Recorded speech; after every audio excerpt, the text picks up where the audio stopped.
le lien entre les Camerounais du Cameroun au Cameroun et les Camerounais du Cameroun à l'extérieur du Cameroun, quand on sait aujourd'hui qu'il y a eu beaucoup de polémiques, notamment via les réseaux sociaux, que l'on soupçonne des financements de certaines activités peu recommandables proviendraient des Camerounais de l'étranger. Cette diaspora, on l'aime et on la déteste.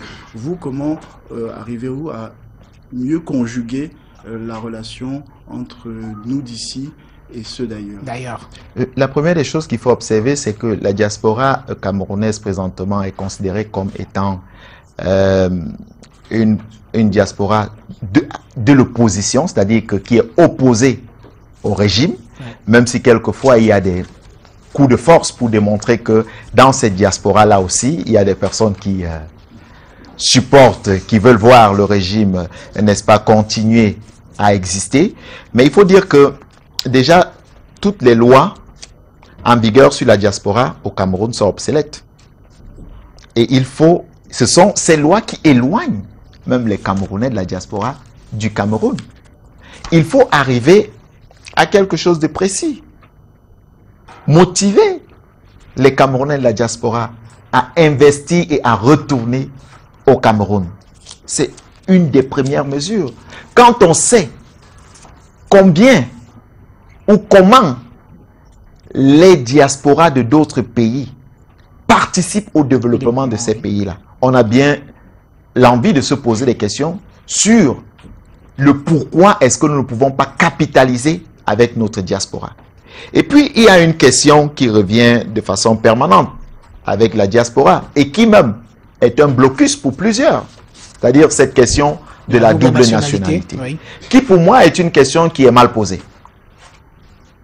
Pour moi, est une question qui est mal posée. Je tiens d'ailleurs à préciser, peut-être vous le dites que je parle beaucoup de la diaspora. J'ai été de la diaspora. J'ai été de la diaspora. Je connais les problèmes de la diaspora. Je connais les réalités de la diaspora.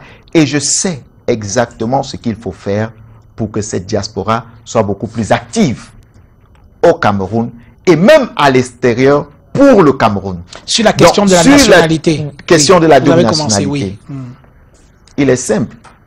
Le Camerounais qui est né à Bacham, à Baganté, qui porte dans son acte de naissance, parce que là encore, on va certainement revenir là-dessus, nous allons avoir une réforme sur l'état civil et l'identité, qui est né, qui a dans son acte de naissance né à Baganté. Il est Camerounais. Ce que je ferai en tant que chef de l'État, c'est que je vais m'assurer que la nationalité camerounaise devienne inaliénable. C'est-à-dire que personne ne perde la nationalité camerounaise. Voilà comment. Donc, en clair, pour vous, le code de nationalité qui aujourd'hui ne reconnaît pas la double nationalité, cette disposition est à bannir. Il faut qu'on soit clair. Tout simplement. Voilà. Il faut dire à tout Camerounais qui soit né au Cameroun, tu ne perdras plus jamais la nationalité camerounaise. Maintenant, si tu voudrais avoir un minimum de 50 autres nationalités, ça n'engage que toi. Stéphane, à quoi votre dernière question? Oui, on va sortir par là. Sur les aspects liés à la sécurité, il y a un chapitre dans votre projet qui se rapporte à la sécurité intérieure. J'ai une préoccupation par rapport à la sécurité extérieure. Vous savez que depuis un certain nombre d'années, le Cameroun, grâce à ses forces de défense, contribue au maintien de la paix dans de nombreux pays en Afrique et même au-delà de l'Afrique. Et c'est aussi une manière d'être protégé. Vous connaissez le fameux dicton, si la case de ton voisin brûle, il faut arroser la tienne. Si donc le danger est à l'extérieur, il faut l'affronter là-bas avant qu'il ne soit chez soi. Est-ce que vous avez justement sur cette question de la projection de nos forces de défense au-delà de l'espace national du territoire camerounais, la contribution au renforcement des mécanismes de sécurité en Afrique centrale et en Afrique tout court, est-ce que vous avez un point de vue sur ces questions-là? Est-ce que vous avez réfléchi avec vos équipes sur la manière d'organiser notre défense de cette manière-là? Est-ce que vous pensez que nos armées aujourd'hui pourraient être plus performantes dans ces dispositifs? Il faut dire que nous avons réfléchi beaucoup plus, même d'ailleurs. Parce que vous savez, dans le diagnostic qui est posé, ce qui se passe, c'est de la pure improvisation. C'est pour cette raison que nous ne pouvons pas le Cameroun ne peut pas défendre ses citoyens, l'État a démissionné, n'est-ce pas, de sa première mission, qui est celle de protéger le citoyen camerounais. Mais il faut dire que nous allons mettre un cabinet stratégique de la pensée, un cabinet stratégique du développement. Ce cabinet stratégique de la pensée et du développement donnera des solutions précises, n'est-ce pas, aux questions de la sécurité des Camerounais et de tous les plans de développement du Cameroun. Monsieur Akua, c'est ce qui se passe dans tous les pays au monde. Tous les pays ont des cabinets stratégiques de la pensée et du développement. Ces cabinets sont directement liés à la présidence de la République, vous le savez. Mais au Cameroun, il en manque.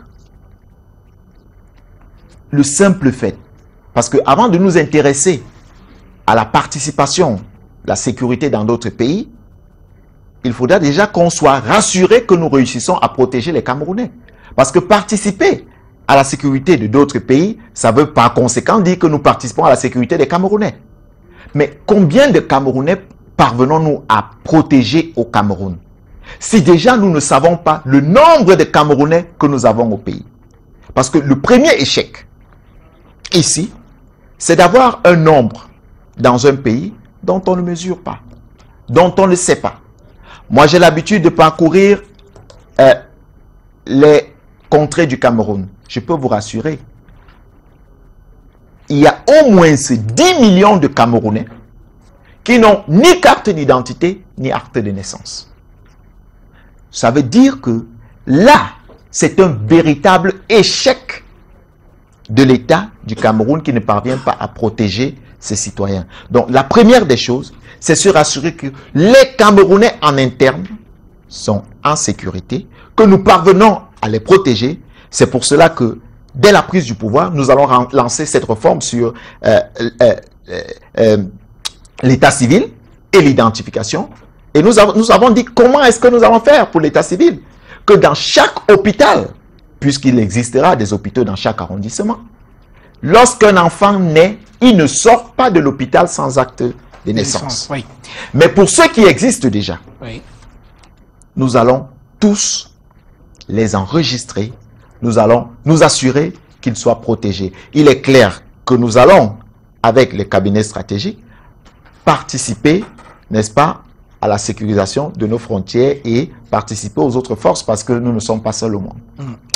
Stéphane Akua, je vous remercie. Merci. Vous restez avec nous pour évoquer quelques aspects très rapidement de la diplomatie.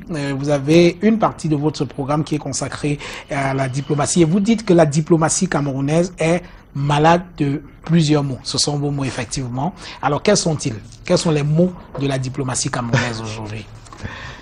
Si vous voulez, généralement, nos ambassadeurs sont les doyens dans plusieurs pays. Doyens diplomatiques. C'est-à-dire qu'un ambassadeur est nommé, il est en poste, on oublie qu'il est là-bas, en fonction. Vous avez vécu, il y a quelques jours encore, c'est un pays demandé aux ambassadeurs du Cameroun de rentrer chez eux. C'est une honte pour le pays. L'ambassade n'est pas un refuge ou un lieu de retraite. C'est un lieu où la politique internationale se joue.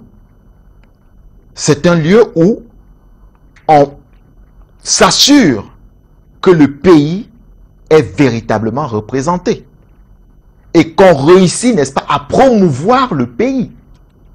Mais lorsque vous utilisez les ambassades comme les lieux de retraite de vos amis, ben, il est clair que notre diplomatie va souffrir. Oui. Le plus grave, c'est que vous avez plusieurs Camerounais à l'étranger qui n'ont pas accès aux ambassades, qui n'ont pas accès. Même pour établir une carte consulaire, c'est tout un parcours de combattant. On a envie de se poser des questions. Pourquoi ces ambassades existent? Et comme ça, les Camerounais ne sont pas protégés au Cameroun, ils ne le sont pas à l'étranger, mais il est clair qu'il urge de passer à autre chose. Alors vous plaidez pour une diplomatie, dites-vous, offensive et dynamique, visant la contribution au développement économique. Alors, expliquez-nous votre diplomatie plus offensive et tournée vers le développement économique du Cameroun? Ça veut dire que vous assignez à nos diplomates clairement des missions de développement de leur pays. Il est clair, Monsieur Tagne. Oui. Le Cameroun doit devenir une destination enviée du monde entier. Et quel est le rôle que les diplomates devraient jouer? Les diplomates ont un grand rôle. Lequel? Oui. Celui de promouvoir la nation. Oui. Celui de vanter la nation.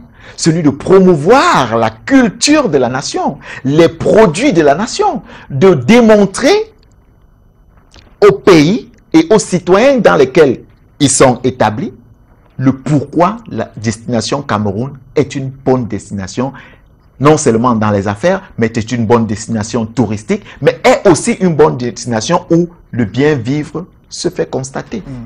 Donc, il est important de le dire. Nos missions diplomatiques doivent être tournées vers cela. Oui.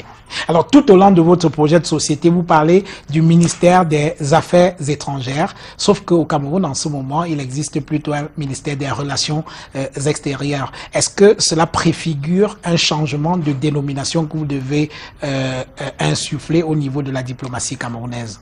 Pas seulement au niveau de la diplomatie camerounaise. Oui. Nous l'avons dit, nous allons réduire les ministères en 15. Oui. Ça veut dire qu'il y a une nouvelle... ça vous l'avez dit. Il y a une nouvelle configuration. Oui. Parmi la configuration, ce ministère, n'est-ce pas, des Affaires étrangères. Oui. Très bien. Alors, on va prendre une autre question du public. Cette fois, on va donner la parole à Monsieur Abdoulaye Boubou. Il est là. Passez-lui le micro, s'il vous plaît. Merci. Bonsoir tout le monde. Bonsoir. Bonsoir Monsieur Matomba. Bonsoir. Comment allez-vous? Je vais bien. Merci.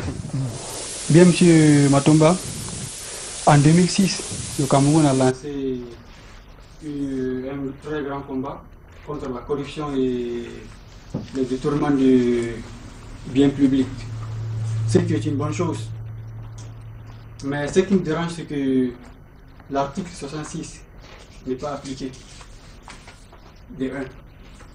Et l'opération a permis à mettre derrière les barreaux plusieurs hauts commis de l'État. De 2, ce qui me dérange encore, c'est que depuis le lancement de cette opération, le gouvernement a très peu communiqué, voire jamais communiqué sur l'argent rapatrié au Cameroun. Bien. Vous, président de la République, que comptez-vous faire de toute cette intelligence, excusez-moi le terme, qui pourrit dans nos prisons? Le deuxième volet de ma question, vous, président de la République, allez-vous demander des comptes à M. Biya? Parce qu'il a au moins passé 36 ans à la tête de l'État. Bon, demander des comptes ne veut pas dire condamner. Ça, oui, on vous a très bien compris. En fait. Voilà. Merci, Monsieur Abdoulaye Boubou, pour ces questions. La première question concerne la gouvernance, qui est un aspect important de votre projet de société. Alors, est-ce que Espoir Matomba, président, va laisser pourrir toutes ces intelligences qu'il y a en prison aujourd'hui du fait de l'opération Épervier? Je reprends la question de... je commence sur la première question. Oui. Monsieur Abdoulaye Boubou, je voudrais vous dire que la lutte contre la corruption, c'est avant tout une volonté politique. Ce n'est pas un masque. Ça ne devrait pas l'être. Et ce que nous avons depuis au Cameroun n'est pas une véritable volonté contre la lutte pour la corruption. C'est la première des choses. Il est clair que votre question nous ramène à savoir si les intelligences, parce que si on pouvait considérer dans votre question que les personnes qui sont emprisonnées aujourd'hui pour des fautes de corruption sont intelligentes et on devrait, n'est-ce pas, penser à ces intelligences-là, alors on va se poser des questions de savoir si, en réalité, elles ont vraiment commis les actes. En tout cas, beaucoup n'y les fait. Beaucoup de ceux qui ont été interpellés n'y les fait, du moins les hauts commis de l'État. Il est clair. D'aucuns ont même été déclarés comme prisonniers politiques. Il est clair que lorsque vous n'avez pas une véritable indépendance de la justice, vous ne pouvez pas, au risque, n'est-ce pas, de vous tromper, commenter le type de décisions qui sont prises aujourd'hui. Parce qu'en réalité, l'exécutif a un pouvoir sur le judiciaire. Et on ne saurait utiliser, n'est-ce pas, des masques, soit pour faire plaisir à certains partenaires, en disant qu'on lutte contre la corruption, quand on sait que pour lutter contre la corruption, on a des armes. La première étant l'éducation. Qu'est-ce qui est fait à ce niveau? Rien. La deuxième étant les pouvoirs qu'on confère à une institution comme la CONAC. Qu'est-ce qui est fait à ce niveau? Rien. C'est-à-dire, la CONAC peut mener ses investigations, transmettre au chef de l'État qui, lui, décide de ce qu'il en fait. Là, on parle de volonté politique. C'est grave. Et sur... C'est pour dire que, en réalité, il n'y a pas une véritable volonté politique pour combattre la corruption au Cameroun. Donc, il faut noter, moi, président, nous allons commencer par constater l'indépendance de la justice. Moi, président, je donnerai des pouvoirs à l'institut qui sera chargé, n'est-ce pas, des questions de la corruption. Cet institut ira jusqu'au bout. Moi, président, je transformerai la chambre des comptes en cour de compte. C'est quelque chose de simple et de pratique. L'exemple du Botswana nous parle. C'est ce qui a été appliqué au Botswana. Allez savoir quel rang le Botswana occupe en matière de bonne gouvernance aujourd'hui. Pour monsieur Biya... attendez, l'article, avant d'en arriver l'article 66, à monsieur Biya, l'article 66. Oui. Dès le premier jour, je dis bien dès le premier jour, je rendrai effectif cet article. Parce que je commencerai moi-même par déclarer mes biens. Et tout cela. Vous devez en avoir des biens, un homme d'affaires. Pardon? Vous devez en avoir des biens. Oui, j'en ai. J'en ai. Je commencerai moi-même par déclarer, parce que je vais aller plus loin en vous disant que dans la réforme constitutionnelle sur la limitation du mandat qui est prévue par nous, ce sera 7 ans non renouvelables. C'est-à-dire le chef de l'État que je serai n'aura qu'un mandat de 7 ans non renouvelable. Et on va s'assurer que cette partie soit inaliénable. On va s'assurer qu'il y ait un verrou. Parce que la posture ou alors la fonction de chef d'État ne devrait pas être le domicile. Oui. Alors justement, belle transition alors, pour parler du cas Biya. Pour revenir sur le cas Biya. Oui. Est-ce que vous entendez lui demander des comptes après 36 ans de pouvoir? Je voudrais vous dire, au risque de vous décevoir, que je suis un Bantou. Nous le sommes tous d'ailleurs. Et M. Biya est un patriarche. Vous savez l'âge qu'il a aujourd'hui. Il est clair que nous devons accorder à M. Biya une retraite. Parce qu'il est important de le dire. Certains nous qualifient de jeune démocratie. Mais nous devons démontrer notre maturité en démontrant que nous avons aussi la possibilité d'avoir des anciens chefs d'État libres. Oui, il y a des fautes commises dans la gestion. Nous sommes tous d'accord. Le constat est là, il est amer. Mais nous venons réparer et mettre le Cameroun sur un bon chemin. Donc, M. Biya pourra assister, et nous allons veiller, nous y veillerons, pour qu'il assiste au développement du Cameroun, qu'il puisse voir, qu'il se dise, j'aurais dû faire ceci, je n'ai pas pu. C'est généralement la meilleure prison.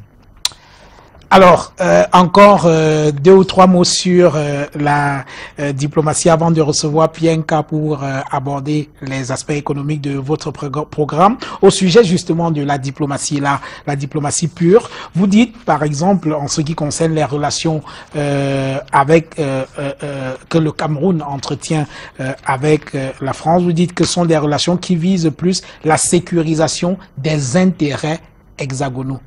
Qu'est-ce que vous voulez dire par là?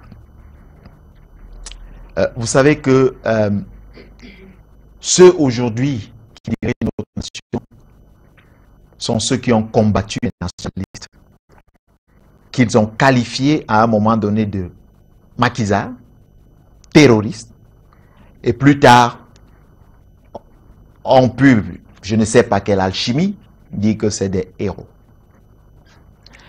Et ces personnes qui dirigent cette nation ont eu à signer, n'est-ce pas, des conventions et des contrats, simplement pour se positionner et rester occupés, n'est-ce pas, les fauteuils. Aujourd'hui, le peuple camerounais en retrait.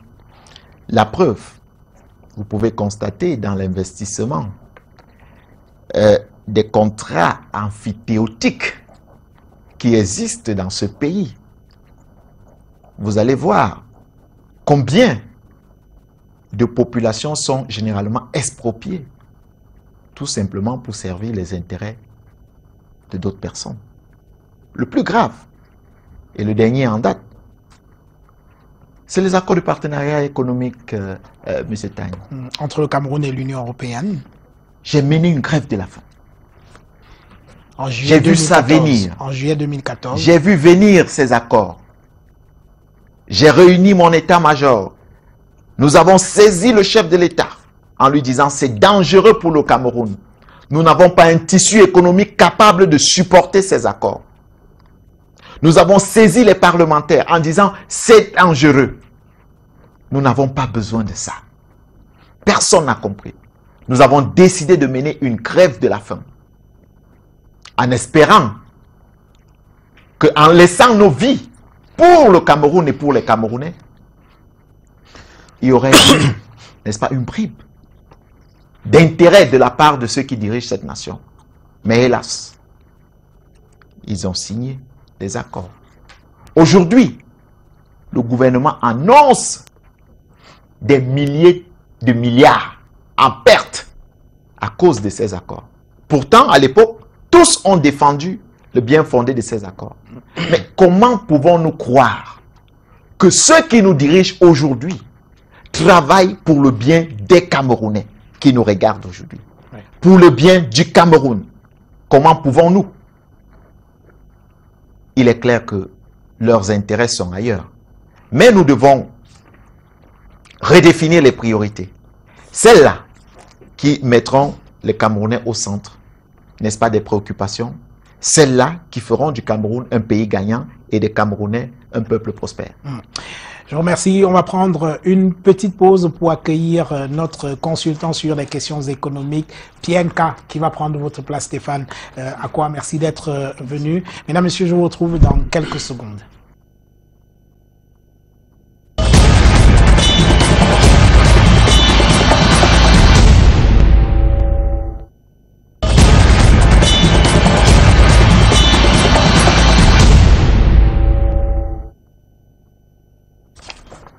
Voilà, retour dans ce studio pour la suite de cette émission avec notre invité Serge Espoir Matomba, candidat du PURS à l'élection présidentielle du 7 octobre prochain au Cameroun. Pienka, bonsoir. Bonsoir Jean-Jonathan. Je l'ai dit, vous êtes directeur de la rédaction au quotidien de l'économie et vous êtes consultant sur les questions économiques dans cette émission. Je vous laisse la parole pour 25 minutes d'échange avec notre invité. Oui, merci bien. Bonsoir, monsieur Espoir. Bonsoir, monsieur Nka. Vous suscitez l'espoir parce que vous êtes d'une génération qui est proche de moi et certainement aussi du public. Et je vais commencer par des questions qui nous concernent, vous et moi. On ne fera pas d'idéologie ici. Vous avez parlé des APE tout à l'heure. Je ne parle pas de ça. Je rentre directement sur une question que vous avez abordée. À votre page 19, vous avez des questions d'énergie. Les questions d'énergie, particulièrement vous louez ce que vous ferez avec les barrages, le mix énergétique et tout. Mais vous attaquez quelque chose qui nous est cher, c'est la Sonara. 37 ans que la Sonara fonctionne.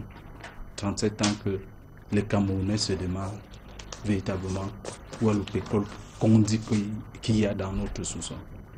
que ferez-vous vous proposer une réforme? Sous quel modèle de la Sonara? Il faut déjà dire que c'est une entreprise qui bénéficiera d'une véritable extension et qui connaîtra une autre forme de gestion. Parce qu'il faut le dire, vous savez que le pétrole tiré de notre sous-sol n'est pas transformé au Cameroun. Il est transformé ailleurs et il revient sous une autre forme au Cameroun. Donc il est important que nous puissions, dans un premier temps, commencer dans la transformation, n'est-ce pas, de cette matière-là au Cameroun. Il faut dire que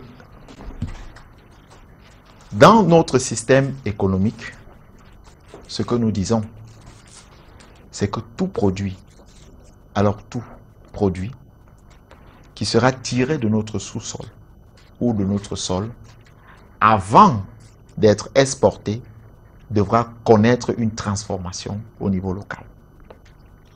Oui, je vois bien la pirouette que vous faites pour généraliser. Je veux qu'on reste un peu sur le pétrole. Vous parlez d'extension. Actuellement, le gouvernement est sur un projet qui date depuis 8 ans. On cherche des financements. Est-ce que vous ne pensez pas qu'il est temps de créer d'autres unités de transformation de ce pétrole? Je ne pense pas que la difficulté serait de trouver des financements. Je tiens à on cherche 400 Permettez-moi, monsieur Nka. Oui. Oui, allez-y. Je suis venu ici avec des opérateurs qui ont voulu mettre sur pied toute une raffinerie, financée par eux-mêmes. Il faudra que nous soyons clairs là-dessus. Et qu'est-ce qui s'est passé? Les pots de vin ont chassé ces derniers. Mais il faut le dire, ce n'est pas une question de financement. C'est le mécanisme qui vient après. C'est quand même 400 milliards. On cherche mais pour 400 milliards, ça ne se trouve pas sous les pas d'un cheval, 400 milliards. Monsieur Tagne, lorsque je dis que je suis venu avec des opérateurs, je pourrais vous donner des noms. Je pourrais même vous dire, appelez-les demain ou ce soir, ils vous diront, si les choses ont changé, on revient demain. Pour installer, mettre sur pied toute une raffinerie, je le dis encore. Là, on ne parle pas d'extension. Lorsqu'on parle d'extension, vous parlez de 400 milliards. Oui. Toute une raffinerie, vous imaginez combien ça vaut. Et les pots de vin. Le problème avec les investisseurs, c'est tout ce qui va derrière. C'est-à-dire, il n'y a pas une véritable lisibilité de l'investissement et du retour de l'investissement. Rassurez-vous, ce ne sont pas tous les investisseurs qui sont prêts à donner des pots de vin pour exister ou pour être chez vous. Il y a des investisseurs qui sont tenus par des lois dans leurs différents pays. Et la corruption chez eux est proscrite.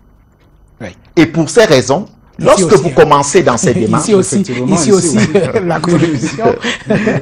Lorsque vous commencez dans ces démarches, ces investisseurs entrent. Oui. Il faut comprendre qu'aujourd'hui, le climat d'affaires au Cameroun n'encourage pas les investisseurs à venir. Ça, il faut le dire. Maintenant, ce n'est pas une question de financement. Et je l'ai dit tout à l'heure, monsieur Nka, nous pouvons avoir le meilleur projet économique pour développer le Cameroun. Mais le problème se trouve sur la qualité des hommes qui doivent mener ce projet. Si je vous demande qu'avons-nous fait des 3 000 milliards empruntés à la Chine, sortons dans les rues. Oui, on va parler de la coopération avec la Chine. Permettez-moi, M. Tagne. On en parlera. Hein. On parle de l'investissement. Oui, et c'est une affaire très sérieuse parce que ce sont les Camerounais qui sont appelés à rembourser. Je suis appelé à rembourser. Parce que lorsque je vais assumer les fonctions de chef de l'État, les Camerounais ne comprendront pas que le degré de sacrifice que nous avons à faire tous est lourd. Les bailleurs de fonds seront aux portes. Ils attendront les payes. Naturellement. Et je ne pourrais pas me décliner, n'est-ce pas, de cette responsabilité ou dédouaner ceux qui sont passés avant moi. Oui. C'est une tâche. Alors les Camerounais ont besoin de le savoir. Oui. Parce qu'on parle de l'investissement. Oui, je me serais attendu que vous nous éclairez davantage sur où et quel modèle vous mettrez en place à la Sonara.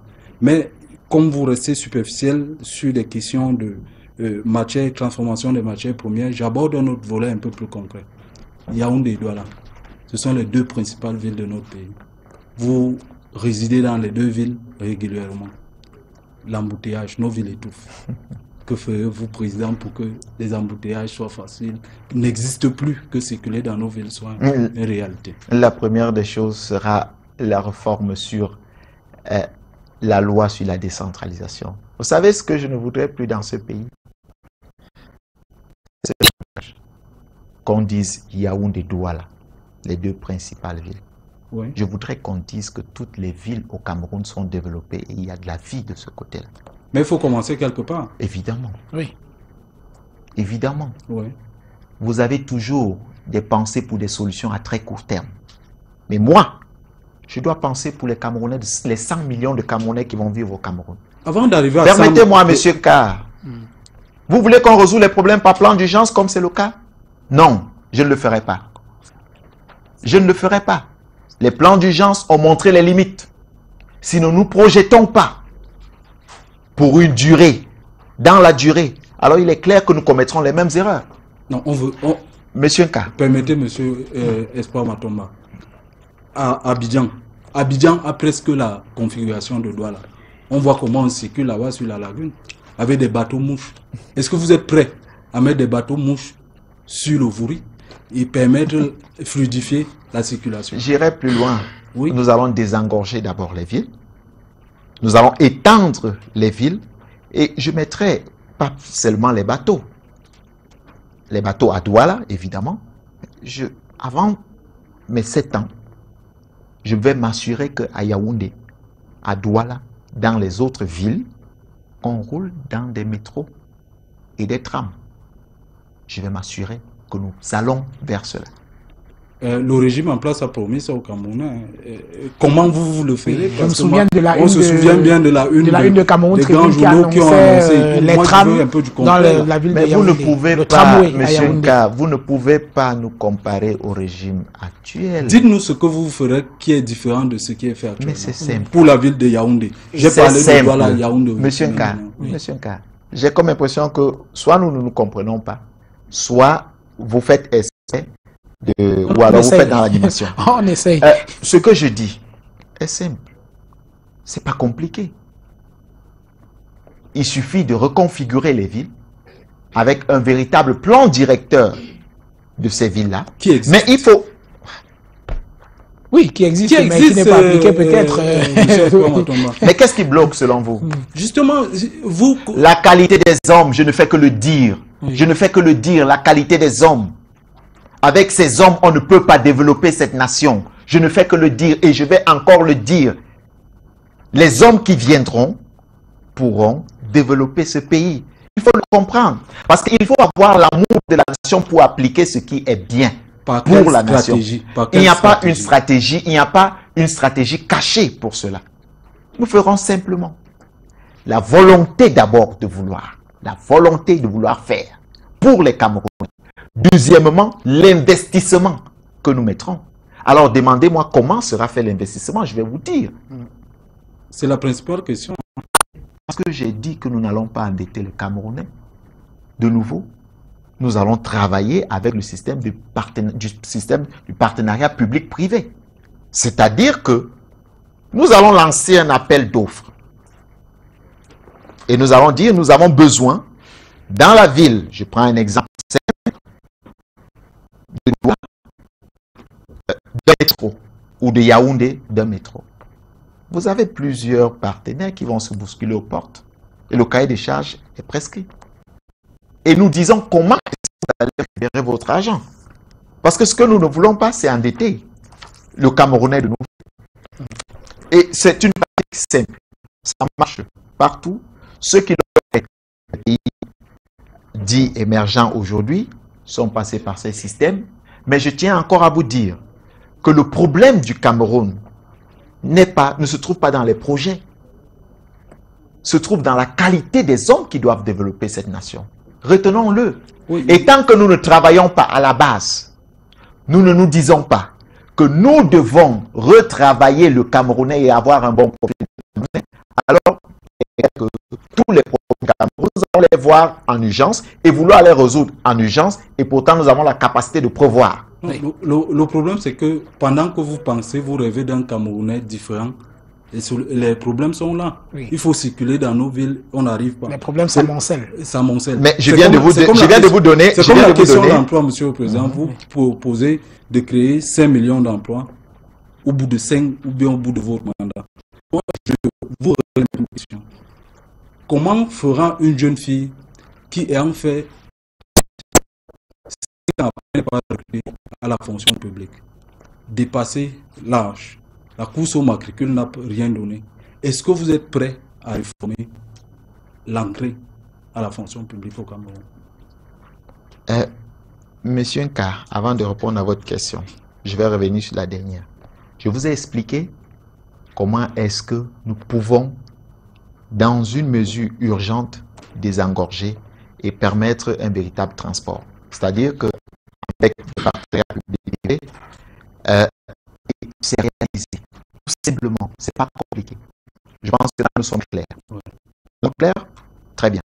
Maintenant, pour revenir sur les 5 millions d'emplois, je tiens d'abord à faire une précision. Ce n'est pas la fonction publique qui va créer les 5 millions d'emplois. La fonction publique, c'est un régulateur.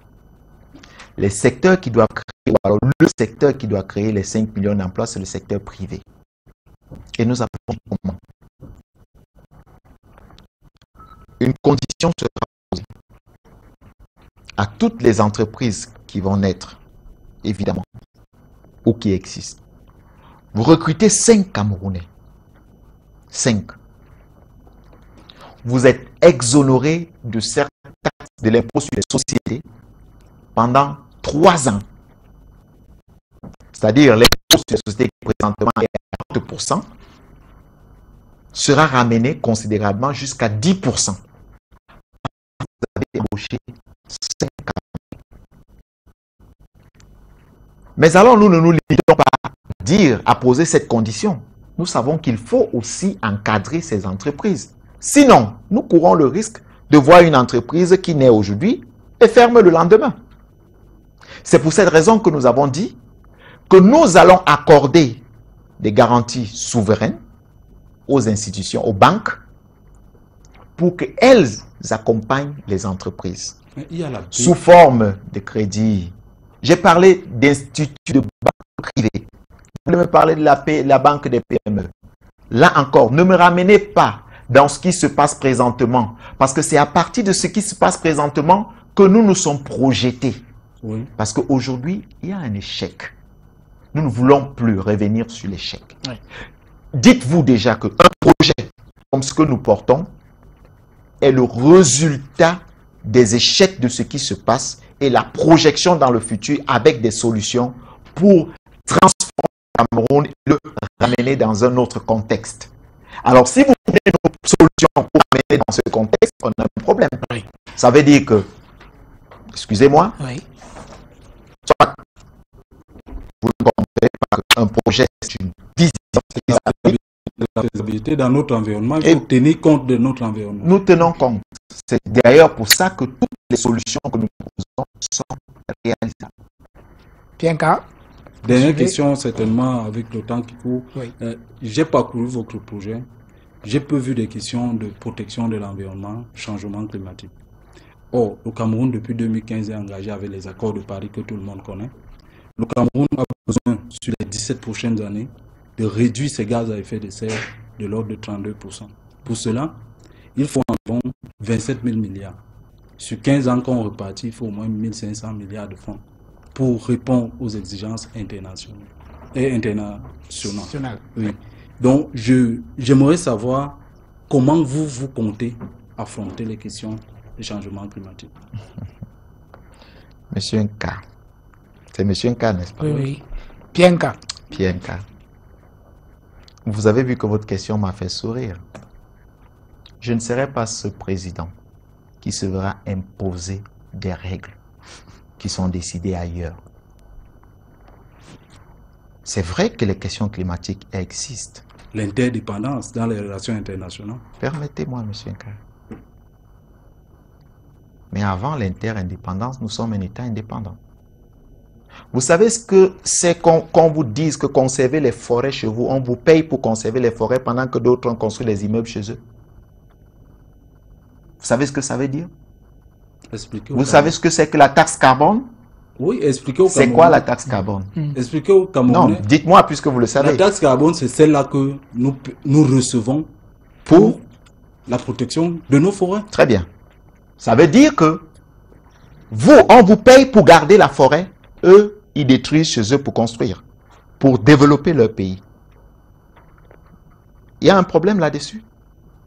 En clair, ce n'est pas une préoccupation. Il faut dire que préoccupation. Non, l'environnement nous préoccupe, mais d'une autre façon. Oui. Nous ne nous verrons pas imposer, n'est-ce pas, ces méthodes. C'est d'ailleurs pour cette raison que nous avons dit que nous allons beaucoup plus nous baser sur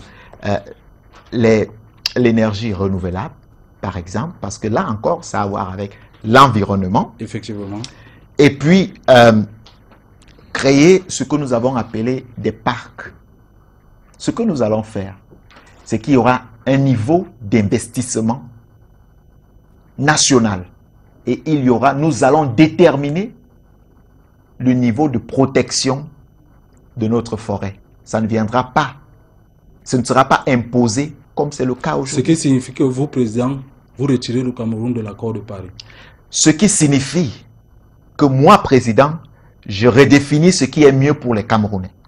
Entendez-le comme vous voulez. Oui. Merci Pienka, vous restez avec nous, on va bientôt cette émission. Encore une question dans le public, c'est un jeune entrepreneur, j'aime un Patrick Owona. Voilà, vous prenez le micro pour vous poser une question. Oui, bonsoir cher public, bonsoir, monsieur Matomba. Bonsoir. Je voudrais poser une question à l'entrepreneur que vous êtes. Parce que à la relecture de votre parcours, j'ai cru entendre que vous avez signé des partenariats à l'étranger avant de revenir au Cameroun. On sait déjà qu'au Cameroun, il y a de nombreuses institutions et plateformes qui vont dans le sens des entrepreneurs. Je peux citer là la PME, la Banque des PME, des plateformes comme la Startup Academy, la Startup Party. Et compte tenu du contexte camerounais actuel, avec les APE, la présence des multinationales et des grandes entreprises, l'entrepreneur lambda que je suis, comment est-ce que je peux faire pour résister à ces chocs-là? Bon, cette concurrence déloyale. Aussi, je voudrais poser une deuxième question qui tient lieu au financement des petites entreprises. C'est la principale difficulté que celles-ci ont à faire face. Qu'est-ce que votre programme, votre projet de société prévoit déjà pour aider l'entrepreneur, ces entrepreneurs-là, et pour améliorer l'écosystème entrepreneurial actuel? Merci. Merci. Vous ne vous êtes pas présenté Je m'appelle Patrick Owona, je suis entrepreneur et en même temps je travaille dans un incubateur. Merci. Monsieur Owona, merci pour votre question. La première des choses que je vous dirais d'entrée de jeu, c'est que pour changer ces choses, votez pour moi. Oui, c'est bien. C'est la première des choses. Oui. Votez pour moi et vous verrez. Donc, la deuxième des choses que je vais vous dire, c'est qu'en réalité, le climat, c'est un constat amer. Dans notre projection, nous ne parlerons plus ainsi.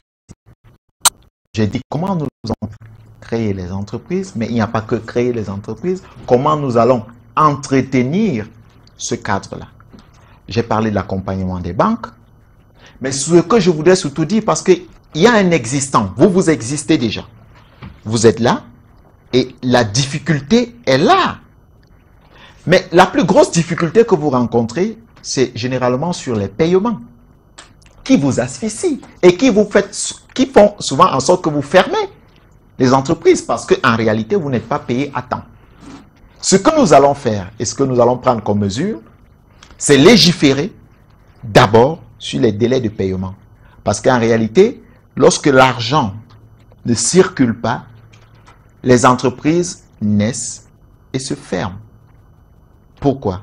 Parce que vous avez des factures chez un prestataire, il attend 6 mois pour vous payer. vous avez des charges de loyer, le bailleur attend de l'argent pour payer le boutiquier attend de l'argent pour acheter sa marchandise, le grossiste attend de l'argent pour payer le fournisseur, et vous voyez que c'est toute une chaîne. En réalité, vous voyez, vous, l'entreprise, en train de rencontrer la difficulté, sauf que toute la chaîne est paralysée parce qu'en réalité, on n'a pas pu légiférer sur les délais de paiement. Donc, une des premières mesures que nous allons prendre, c'est légiférer sur ces délais. Que nous puissions ramener les délais de paiement au moins, au maximum, ou alors au maximum à 1 mois. Comme ça, lorsque vous avez vos factures, quelque part, que vous soyez payé. C'est ainsi que la petite entreprise, la moyenne et même la grande se développe. C'est ainsi que l'argent reprend, vit dans le circuit. Parce qu'en réalité, à la fin, l'argent est bloqué quelque part. Soit vous avez des factures à l'État, l'État même ne paye pas à temps. Soit chez les privés, c'est pareil. Oui. Mais la légifération que nous ferons là-dessus permettra de résoudre ce problème et vous permettra, n'est-ce pas, de souffler. Mais surtout, retenez. Finissez par là. Votez-moi. Et vous verrez, le climat d'affaires va changer. Oui. Permettez-moi, monsieur Tagne, de dire à monsieur Nka. Ah oui. Encore. Pierre Nka. Oui. Que moi j'ai mal de savoir que le Cameroun importe pratiquement 600 milliards de produits agroalimentaires. Là-dessus, je vous renvoie à notre une de demain, vous verrez. Nous avons des terres. Et vous savez, avec ce type de taxes carbone et autres, pendant que nous allons mécaniser l'agriculture, pendant que nous allons permettre une véritable production et une transformation locale, des gens vont nous dire, attendez, on vous paye pour que vous protégez vos forêts. Et on continue donc à importer les produits. Parce qu'en réalité, nous n'avons pas pensé Cameroun. Nous n'avons pas pensé aux Camerounais. Mais il faut le dire, ce n'est pas à cause de ça maintenant qu'on importe, c'est clair. C'est clair que le profil d'homme présent ne répond pas aux défis du Cameroun et même le challenge du monde. Mais nous allons travailler dessus. C'est pour vous dire, rassurez-vous, ce que nous ferons sera au bénéfice du Cameroun. Oui, mais où mettez-vous l'avantage comparatif ou compétitif que l'Afrique et le Cameroun a, par exemple, en produisant des produits bio qui seront recherchés aussi bien ici que partout à travers le monde? Je vous avais dit au revoir tout à l'heure. Oui, allez-y. Rassurez-vous, lorsque nous parlons de mécaniser l'agriculture, ça ne voudrait pas dire que nos produits deviendront des produits chimiques. Non, non, non, attention. Le langage, nous devons bien le cerner. Il va de notre intérêt de maintenir nos aliments bio. Est-ce qu'il est quand même raisonnable, enfin réaliste de penser qu'on puisse maintenir une agriculture bio avec le niveau de besoin que nous avons en termes d'alimentation, par exemple? Il y a des régions au Cameroun où règne la famine. Vous le savez. Oui, monsieur Tagne, ces régions, la famine règne là parce que les priorités sont autres présentement. Oui. Avec nous, il n'y aura pas de famine. Est-ce qu'on peut produire en très grande quantité en respectant le bio? Évidemment. Oui. Évidemment. Je peux vous prendre des exemples. Au Cameroun ou dans d'autres pays où on essaye, on maintient le bio et on réussit. Oui. Le Brésil en est un exemple. Le Brésil n'a pas que des produits chimiques. Et vous savez que le Brésil est un succès en matière d'agriculture. Oui. Nous allons prendre une autre question dans le public. Alors, je suis obligé de choisir Patrick Ndo, qui lui aussi est entrepreneur. Passez-lui le micro, s'il vous plaît. Votre question, très rapidement, s'il vous plaît. Une seule question.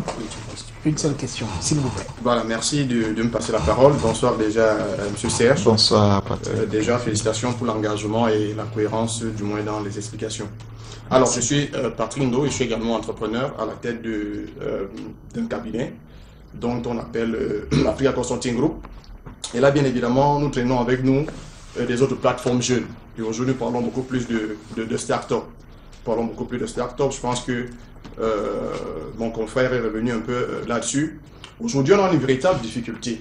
On a une véritable difficulté en termes de structuration, en termes de célérité, en termes d'accompagnement, parce qu'on se rend compte que toutes les structures d'accompagnement d'initiatives jeunes, en réalité, n'accompagne pas véritablement les jeunes. Et nous sommes aujourd'hui obligés de fonctionner à marge de ce qui devrait être fait.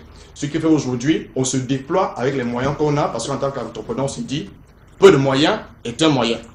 Et vous, aujourd'hui, en tant que futur président, je pense, et entrepreneur aussi, comment est-ce que vous comptez véritablement restructurer cet écosystème start-up au Cameroun? Parce que je ne vous apprends rien. Vous connaissez bien entendu l'importance des start-up dans le développement d'une économie. Et je dois rappeler que nous fonctionnons également dans un incubateur qu'on appelle le Cameroun. Merci. Merci. Serge Espoir Matomba. Merci, Une autre question d'un jeune entrepreneur. Monsieur Ndo, votre question se pose aujourd'hui, mais nous parlons de demain. Nous parlons de demain avec Serge Espoir Matomba comme chef de l'État. Et ce demain, je l'ai expliqué tout à l'heure. Parce que moi, je crois que c'est de la start-up, c'est de la PMI, c'est de la PME qu'on impulse le développement dans un pays. Voilà en quoi je crois. C'est pour cette raison que j'ai dit que je mettrai personnellement un accent pour que les start-up PMI, PME soient accompagnés. Maintenant, la restructuration, si vous voulez, d'une entreprise dépend de la vision de l'entrepreneur que vous êtes.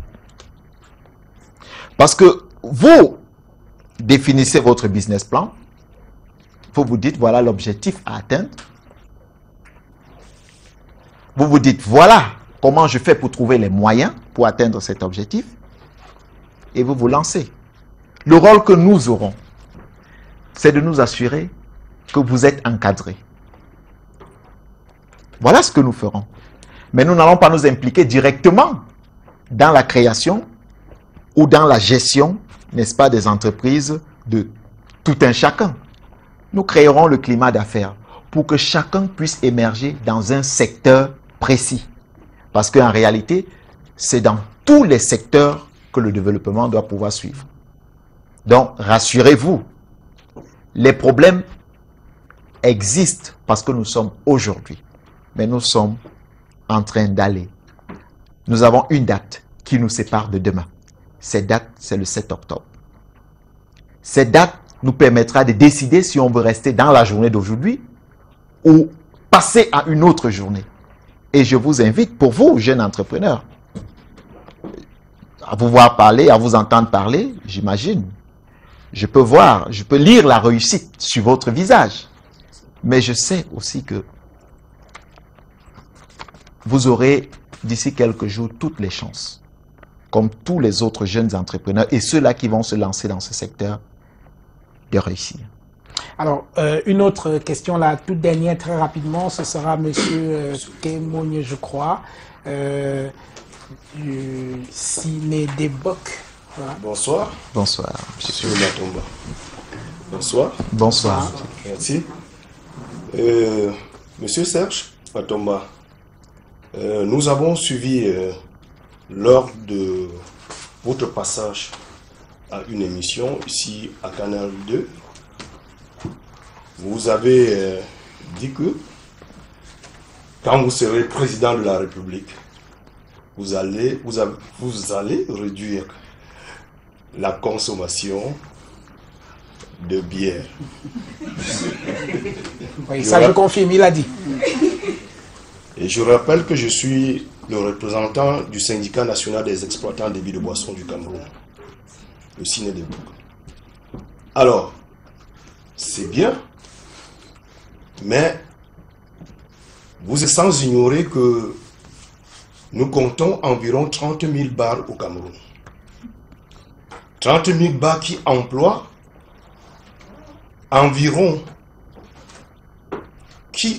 directement et indirectement environ 500 000 Camerounais.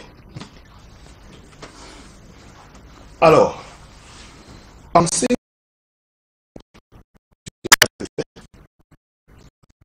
vous n'êtes pas en train de favoriser tout le chômage au Cameroun, et réduire également l'assiette fiscale. Je vous en prie. Merci pour cette question. Serge Espoir Matomba, je rappelle que vous avez dit dans cette émission que votre objectif c'était de lutter contre l'alcoolisme, pas plus de 3 bières dans un bar. Monsieur Kemogne, oui. Je confirme. Je vais réduire. Pas plus de 3 bières dans un bar. Pas plus de 3 bières dans un bar. Je vais réduire. Je confirme. Vous savez, vous parlez de pratiquement 30 000 bars. Vous ne parlez pas de 20 millions de Camerounais. Vous parlez de 500 000 personnes. Vous préoccupez-vous de la santé des Camerounais? Vous avez une préoccupation en ce qui concerne la santé? Non, je ne pense pas.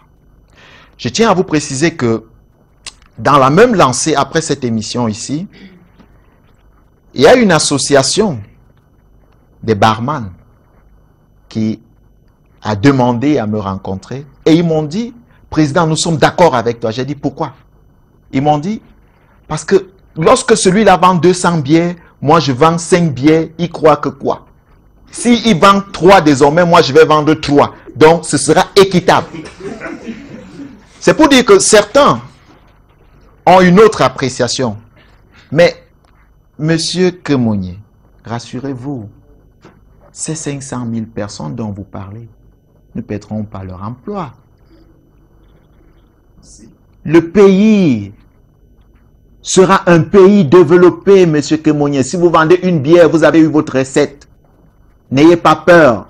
Parce qu'en réalité, vous aurez eu un nombre incalculable de personnes qui viendront boire 3 bières. Parce que ces personnes auront de l'emploi. Vous imaginez? Ce que nous allons faire, c'est donner l'emploi aux Camerounais. Parce qu'ils disent qu'ils noient leurs soucis dans l'alcool. Tellement ils en ont. Mais nous allons empêcher que les Camerounais aient des soucis. Et là, il y aura un nouveau pouvoir d'achat. Mais lorsqu'on dit 3 bières, vous pensez que si quelqu'un achète un casier pour amener chez lui, il n'ira pas les boire? Mais je vais vous dire que ce qui nous préoccupe d'abord, c'est la santé des Camerounais. Deuxièmement, c'est occuper les Camerounais. Oui. Occuper. Troisièmement, c'est la sécurité des Camerounais. Vous savez, j'ai besoin des Camerounais lucides. Je peux vous comprendre. Je peux vous comprendre. Mais rassurez-vous, cette mesure ne vous fera pas fermer vos bars. Parce qu'en réalité, le coût de vie deviendra raisonnable au Cameroun. Voilà. Je le vois rassuré, ainsi que tous les autres propriétaires de bars. Encore 2 questions pour conclure cette émission. Serge Espoir Matomba, nous en avons pour 5 minutes. Je vais vous prier d'être bref. Alors, la Chine, on reste sur la coopération économique. La Chine a opéré une véritable percée en Afrique ces dernières années.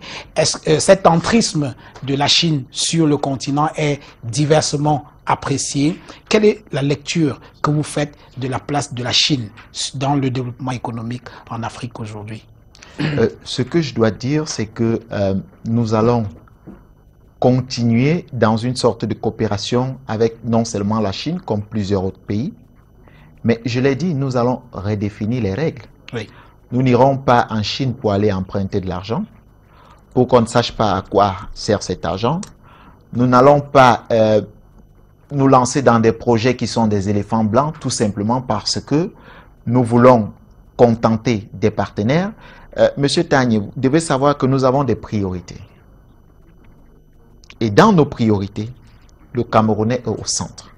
La coopération existe, mais nous devons définir les règles. Oui. Alors, est-ce que vous êtes, ça veut dire que vous n'êtes pas satisfait de la manière dont la coopération entre la Chine et le Cameroun se fait aujourd'hui? Je ne suis pas satisfait des coopérations qui se font aujourd'hui au Cameroun.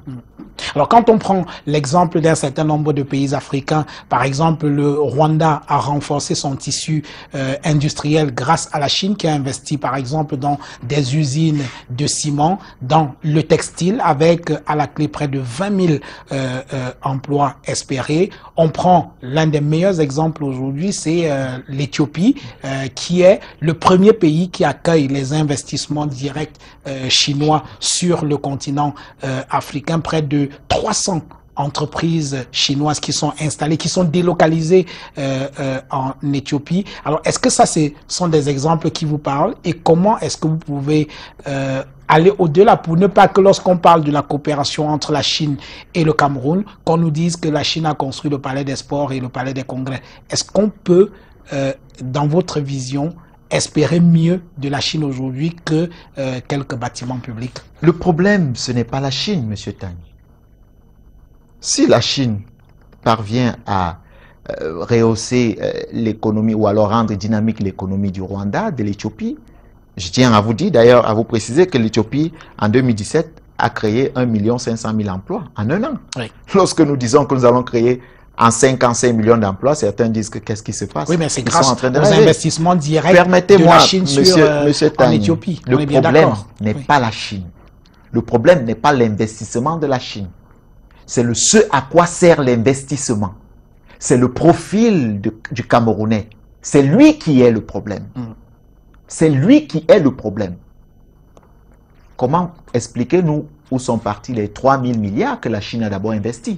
Si les priorités étaient telles que ces investissements allaient servir pour booster non seulement l'économie, mais préparer les Camerounais à assumer, n'est-ce pas, l'économie, mais on en serait où? On ne serait pas en train de se plaindre. Donc, il y a un travail profond qui doit se faire et qui est important. C'est pour cette raison que nous avons parlé de la refondation du système éducatif. Je vais insister là-dessus et il faut préciser que c'est une éducation inclusive. Oui. Parce que lorsqu'on parle de refondation du système éducatif, d'aucuns pensent qu'il s'agit tout simplement de l'école. Non. C'est une éducation inclusive, c'est-à-dire la société y comprise. Donc, il est important de dire le problème aujourd'hui, c'est le Camerounais. Et c'est ce Camerounais que nous devons soigner pour mettre le Cameroun sur un bon chemin. Just to conclude, sir, what kind of president do you want to be for the Cameroonians? It is your last word. The best one the Cameroon will never have. That is my last word. Thank you, sir. Good luck. Merci, mesdames, messieurs, d'être restés fidèles à cette émission. Rendez-vous vendredi prochain avec un autre invité. Ce sera Akere Mouna, lui également candidat à la présidentielle du 7 octobre prochain. C'était Face aux électeurs. Bonsoir.